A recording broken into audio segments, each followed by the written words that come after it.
Nobody saw it coming. Not the passengers settling into their seats, not the flight crew walking the aisle with their practiced smiles, and definitely not Cody Craig.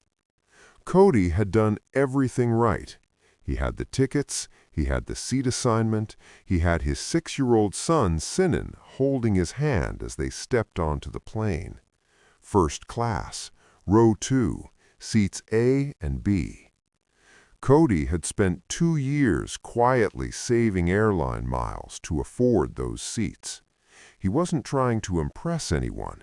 He just wanted to give his son one unforgettable memory. But seconds after they sat down, a flight attendant stepped into the aisle beside them. Her name tag read Kibble. She gave a polite smile that didn't quite reach her eyes. "Sir," she said quietly, "we're going to need you to move." Cody blinked. "I'm sorry?" "There's been a change," she replied. "We need these seats." Sinan tightened his grip on his father's arm. Cody kept his voice calm. "I have tickets for these seats." Kibble glanced toward the back of the plane. The message was clear. Move. People had started watching now. Passengers turned in their seats. A whisper drifted down the aisle.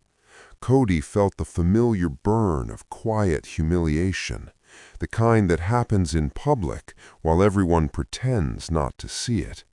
But this time, he didn't move, because something about the situation felt wrong. There were other empty seats in first class, so why were they asking him to leave? Cody didn't know it yet, but within the next hour, the entire airline would be scrambling to fix what was happening, and a quiet stranger sitting just behind him was about to change everything. Cody Craig was 34 years old and exhausted in the way only single parents understand. 3 years earlier, Sinan's mother had left. No dramatic fight, no long explanation, just a suitcase one Tuesday evening and a silence that never came back. Since then, Cody had been doing everything alone. He worked as a home contractor in Knoxville, Tennessee. Long days remodeling kitchens, installing floors, fixing plumbing for families who often never notice the man doing the work. Sometimes he worked 16 hours straight, not because he wanted to, because bills didn't care how tired he was. At home, he was everything for Sinan: dad, cook, homework helper, bedtime storyteller. Sinan was 6 years old, bright, curious, and obsessed with dinosaurs and macaroni and cheese. But lately, he had developed a new obsession: dolphins. It started after a school project about ocean animals. For 3 weeks straight, Sinan talked about dolphins every single day: how they communicate, how they play beside boats, how they leap from the water just for fun. One night, after Sinan had gone to sleep, Cody sat at the kitchen table scrolling through his phone. He found a marine sanctuary in Florida where visitors could watch dolphins up close. He stared at the page for a long time. Then he checked his airline account. 2 years of saved reward miles sat unused. He had always saved them for something important. Maybe this was it. Cody booked 2 tickets, and for the first time in years, he splurged. First class. Not for luxury, for the window. He had read that the first-class window ledges were wider, perfect for a small boy to press his face against the glass and watch the clouds. That detail mattered to him. When he finally told Sinan about the trip, the boy's reaction filled the entire house. Sinan read the printed ticket slowly. Then his eyes widened. Then he screamed. The happy kind of scream, the kind that echoes through every room and reminds a tired father why he keeps pushing forward. The morning of the flight, Cody woke at 4:30 a.m. He packed quietly, drank coffee, and woke Sinan gently. At the airport, Sinan asked 1,000 questions. Will the dolphins see us? Can dolphins remember faces? Will they jump when they see me? Cody answered every one. At security, a TSA officer asked Sinan where he was going. To see dolphins, the boy said proudly. The officer smiled. That sounds pretty amazing. Cody noticed moments like that. He always did. They mattered. Eventually, boarding began. First-class passengers first. Cody took Sinan's hand and walked down the jet bridge. Inside the cabin, the seats looked huge compared to economy. Sinan gasped when his seat reclined. "It moves!" Cody laughed. "Yes, it does." For 5 peaceful minutes, everything was perfect. Then the flight attendants returned. Kibble wasn't alone this time. Beside her stood a senior attendant with a darker uniform. Her name tag read Wallace Trigg. "Mr. Craig," she said politely, "we're going to need you and your son to move to another section." Cody looked around the cabin. Row 1 was empty. 2 other seats were open. "I paid for these seats," he said calmly. Wallace nodded. "I understand. However, we need to accommodate another passenger." "Why my seats?" Cody asked. No clear answer came, just vague phrases about policy and protocol. Passengers were watching again. The pressure was obvious. Just move, don't cause trouble.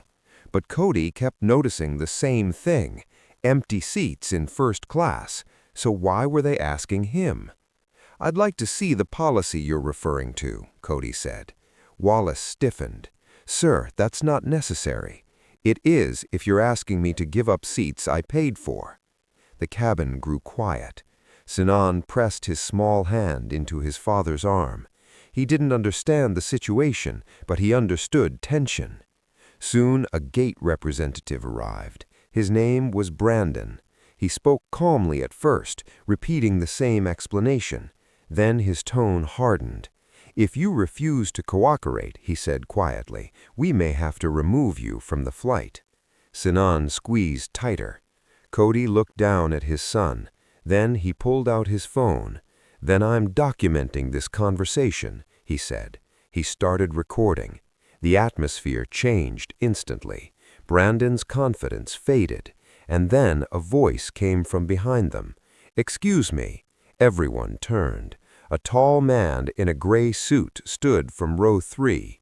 "My name is Earl Hobbs," he said calmly. "I've been listening to this conversation."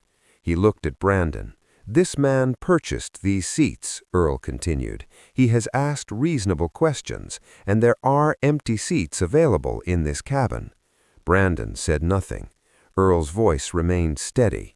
"I spent 30 years in commercial aviation, and what's happening here doesn't look right." The entire cabin fell silent. For the first time, the airline staff looked uncertain. 10 minutes passed with no resolution. Then the cockpit door opened. A tall pilot stepped into the aisle. His name tag read Captain Blake Cool. He walked straight to Cody. "Mr. Craig," he said calmly, "I'd like to hear what happened." Cody explained everything. The request to move, the lack of explanation, the empty seats, the threat of removal. Captain Cool listened carefully. Then he checked something on his tablet. He looked around the cabin, at the empty seats, at the crew. Then he spoke clearly. "Mr. Craig, you and your son are staying exactly where you are." The words landed like a stone in water. Brandon stepped forward quickly. "Captain, I was following—" "I'd like to see that directive," Cool interrupted calmly. Brandon had nothing to show. The captain turned back to Cody. "You have confirmed first-class tickets," he said. "There is no override request in the system. No accessibility requirement. No documented reason for moving you." He paused. "I apologize for what happened." Then he looked at Sinan sleeping against Cody's arm. His voice softened. "Enjoy your flight." And with that, he returned to the cockpit. The tension vanished. Passengers relaxed. The plane finally pushed back from the gate. They were staying. For the next 3 hours, Sinan stayed glued to the window. He watched clouds roll past like mountains. Cody gave him a small notebook. Sinan spent the flight drawing clouds, airplanes, and one very strange-looking dolphin. Cody watched him quietly. The stress of the morning slowly faded. What mattered wasn't the confrontation. What mattered was that he hadn't backed down. Not out of anger, out of principle, because his son had been watching. Earl Hobbs leaned forward from row 3. "You handled yourself well," he said quietly. "Thank you," Cody replied. "Why were they doing that?" Cody asked. Earl sighed. "Sometimes airlines bend rules for powerful customers," he said. "But today they picked the wrong passenger to push." 3 days later, Cody received an email. The subject line read, "Formal Apology, Passenger Complaint Review." It came from the airline's Executive Passenger Relations Department. The message was detailed. It confirmed the crew had misapplied company policy. It acknowledged Cody and Sinan had been wrongfully pressured to move. The airline issued a full refund and travel vouchers. But what caught Cody's attention was one sentence: "We regret the distress caused to you, and especially to your son." Someone had noticed Sinan. That mattered. The letter also mentioned something else. Captain Blake Quell had filed a report praising Cody's calm behavior. Another message arrived weeks later from the captain himself. He wrote, "I've been a pilot for 19 years. I have 2 daughters. I watched how you handled that situation. I want my girls to grow up knowing men like you exist." Cody read that message late one evening at the same kitchen table where he had planned to trip. Sinan was in the other room, playing with dinosaur toys. Cody sat quietly for a long moment. He hadn't stood his ground for a refund or recognition. He had done it for one simple reason. Sinan had been watching. Stories like Cody's rarely make headlines. They happen quietly, in airplanes, in stores, in school offices. Moments when ordinary people are pressured to give up their dignity for convenience. Single parents know that pressure well, because when you're the only adult beside a child, there is no backup, no one else to step in. Cody Craig didn't board that flight expecting a confrontation. He boarded with 2 years of saved miles and a 6-year-old boy carrying a list of questions for a dolphin. But when the moment came, he held his ground. Not because he wasn't afraid. His hands were shaking when he pressed record. He held his ground because Sinan was watching. And sometimes that's the only reason a parent needs. If this story meant something to you, share it with someone who needs to hear it today. And if you're a single parent watching this right now, tell us in the comments, when was the moment you had to stand firm for your child? Your story might be the one someone else needs to hear. This is the Redeemed Single Dad, and we'll see you in the next story.